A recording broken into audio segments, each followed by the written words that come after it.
Fala pessoal, estamos aqui para mais um vídeo do nosso canal Enriquecendo e nesse episódio de hoje nós vamos mostrar aqui a evolução da nossa carteira rumo aos R$ 2.000 investidos. Claro, se você está gostando desse tipo de conteúdo, já aproveita para se inscrever e também deixar o seu comentário. E vamos lá!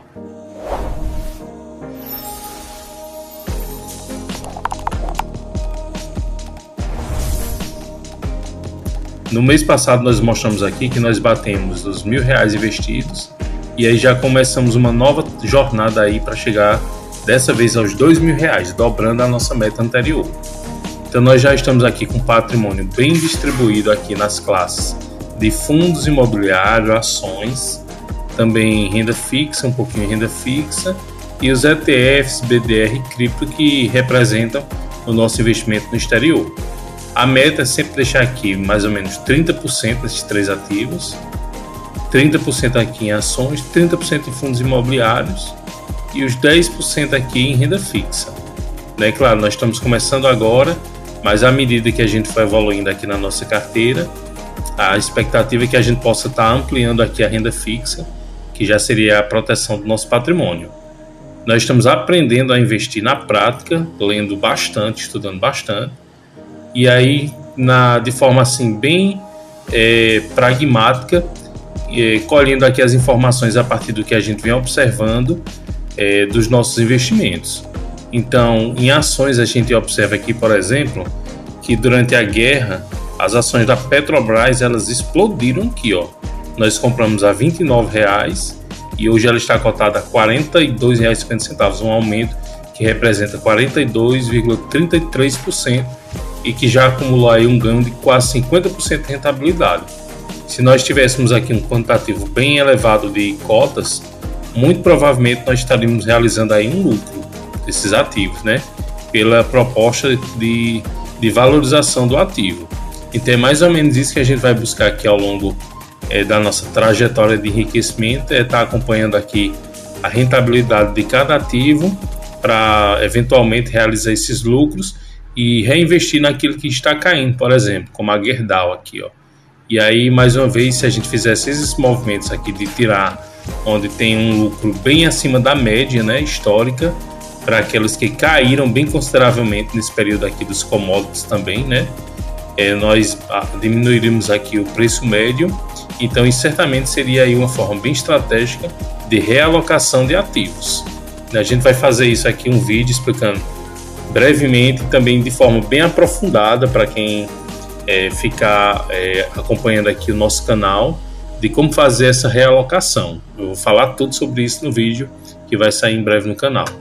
Os fundos imobiliários, nós estamos aqui com GARI 11, que teve uma queda aí bem considerável, HBS 11 também, RBVA 11, que teve uma pequena queda, O restante, todos os outros aqui, ó, tiveram uma alta aí bem significativa, embora aqui a variação esteja negativa no mercado hoje, mas eles renderam aqui bons retornos desde que nós começamos a investir. Teve fundo aqui que se valorizou 12%, 19%, 15% de rentabilidade. Isso é bem considerável. Claro que a proposta do fundo imobiliário é nos render os dividendos, que seriam a forma, vamos dizer assim, o objetivo de se investir em fundos imobiliários é você ganhar os dividendos, que é um valor que, por lei, é estimado em 95% de retorno, sobre a cota. Então, já nos garante aí os dividendos, mas, claro,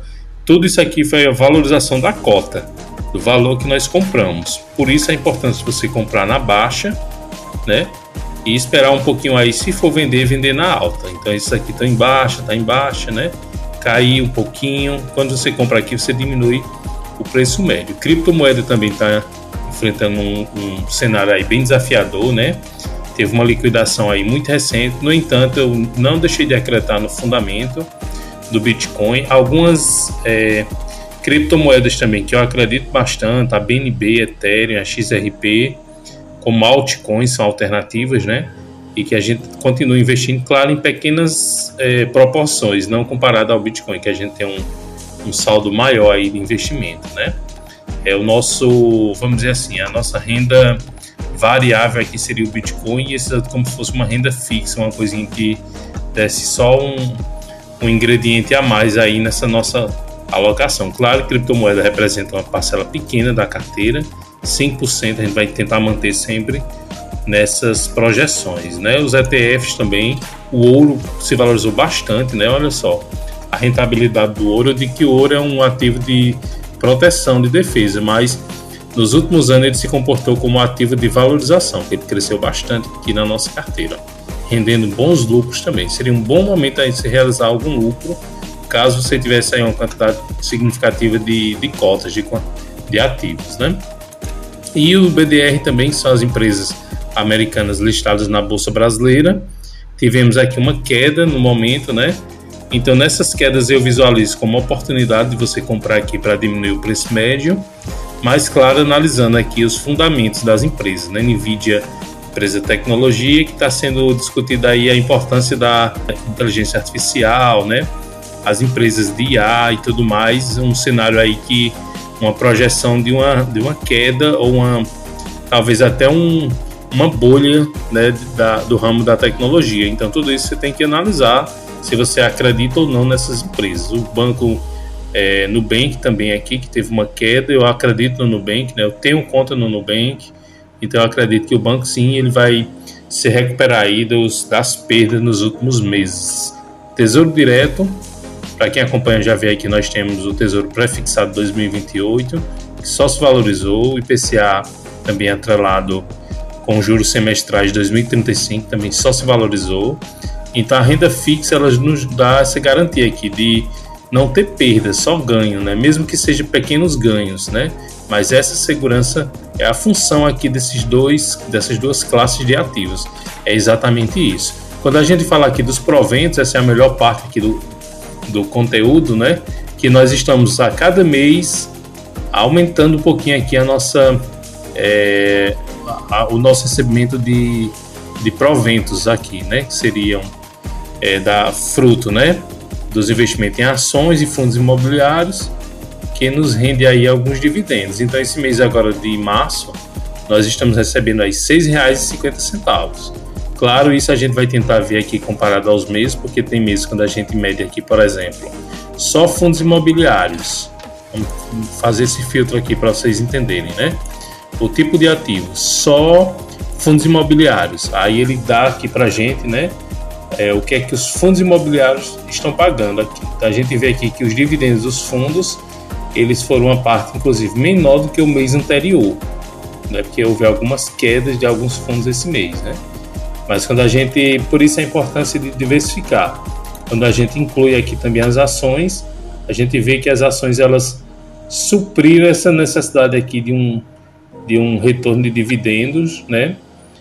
A partir da diversificação da nossa carteira. Então eu acho que essa é a grande vantagem de você estar investindo aí em ações e não só em fundos imobiliários, porque você vai ter uma compensação daqueles meses em que os fundos imobiliários eles não tiverem aí uma boa eficiência de retorno em dividendos. Aqui você consegue medir, né, o crescimento da carteira ao longo dos meses, traçando aí ao longo de todo o ano. Então nós estamos aqui com o mês de fevereiro, um crescimento de 3,69%. Lembre que por mês o ideal era você estar crescendo ali 1%. Seria um número bem bacana mesmo, para que você consiga crescer pelo menos 12% no ano, né? Mas aqui a gente já percebe que no mês de janeiro a gente não bateu 1%, mas aqui já passou, nos últimos 2 meses, com um ganho acima da média. Então com certeza aqui a gente vai estar fazendo um bom consolidado aqui ao final do ano de um retorno talvez acima dos 15% aqui ao ano. É isso que a gente vai ver aqui na prática mesmo, eu vou mostrar tudo para vocês no canal. Os proventos aqui, tudo que a gente tem a receber e o que já foi pago, né, aqui embaixo, ó. O último pagamento agora no dia 9 de março de 2026. Então já caiu na conta, tudo certinho. A projeção ela tá dentro do nosso objetivo aqui, das nossas metas. Aqui o patrimônio, como é que ele vem crescendo. O patrimônio aqui, quando a gente observa as ações, as classes de ativos, quais são esses ativos, exposição no exterior, a gente se expõe aqui 22%, eu quero chegar pelo menos a uns 30% de exposição no exterior. Aqui a distribuição também das ações, ó, bem equilibrado, bem distribuído. É isso que eu estou mostrando aqui no canal para vocês. Aqui a da B3, as ações da B3 aqui caíram um pouquinho, então próximo mês agora provavelmente eu vou fazer um aporte aqui, né, nas ações da B3, que é uma empresa de tecnologia aqui no Brasil. Aqui os fundos imobiliários, bem equilibrado aqui os fundos, ó, que a gente vai conseguindo medir isso afinco mesmo aqui, através desses gráficos que a gente vai acompanhando aqui. E as criptomoedas, Bitcoin, a gente vai tentar deixar aí com uma grande parcela aí da nossa carteira em criptomoedas. Os ETFs aqui bem distribuído, o ouro e a Nasdaq. Então isso bem simbólico aqui. E o roxo 34 e a Nvidia aqui. A Nvidia um pouquinho desbalanceada, mas a ideia é que no próximo mês a gente equilibre também aqui, né, para ficar bem próximo desse cenário aqui dos ETFs também para os BDRs. Tesouro Direto, aqui uma concentração maior no IPCA, né? Então é mais ou menos esse aqui o cenário que a gente está projetando aqui na nossa carteira. E a rentabilidade, eu quero que vocês observem aqui, ó, que nós batemos o CDI aqui. Pessoal, se você já gostou desse tipo de conteúdo, não esquece de se inscrever no canal e, claro, ficar acompanhando, deixando aí o seu comentário se você também está investindo. Até o próximo vídeo. Valeu, pessoal!